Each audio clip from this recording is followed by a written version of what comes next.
ওই যে তোমাদের কথা দিয়েছিলাম আমি তোমাদের নেকলেস বা জুয়েলারি বানিয়ে দেখাবো। দেখো এখন তোমাদের জন্য ডিফারেন্ট একটা নেকলেস নিয়ে চলে এসেছি। এই আইডিয়াটা আমি পিন্টারেস্ট থেকে পেয়েছি, আর সেই কথা মতো আমি বসে গেলাম কিভাবে আমি নেকলেসটা বানিয়ে নিব। তো চলো বেশি কথা না বলে শুরু করি যে আমি কি কি দিয়ে বানিয়ে ফেলেছি। এখন প্রথমে হলো লাগবে মেইন স্ট্রাকচার নেকলেসের, সেটা হচ্ছে এই সার্কেল শেপের, যেটা কি বলো এটাকে আমি জানি না।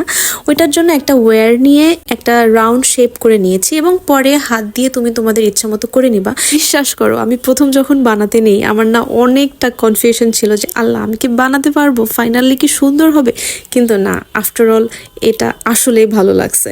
যাই হোক, এখন সার্কেল শেপটা তো বানানো হয়ে গিয়েছে, এখন আমি এইভাবে দিলেও তো এটা পচা লাগবে। এখন এটাকে কভার আপ করতে হবে। কি দিয়ে কভার আপ করতে হবে? আমি এটা নিয়েছি একটা স্টিচি কাপড়। তোমরা চাইলে তোমাদের কালো টি শার্টের যে কাপড়গুলো আছে না, ওইটা চিকন করে কেটে ওইটা থেকেও র্যাপ করতে পারো, বা কালো সুতো দিয়েও র্যাপ করতে পারো। আর তোমরা এখনো যারা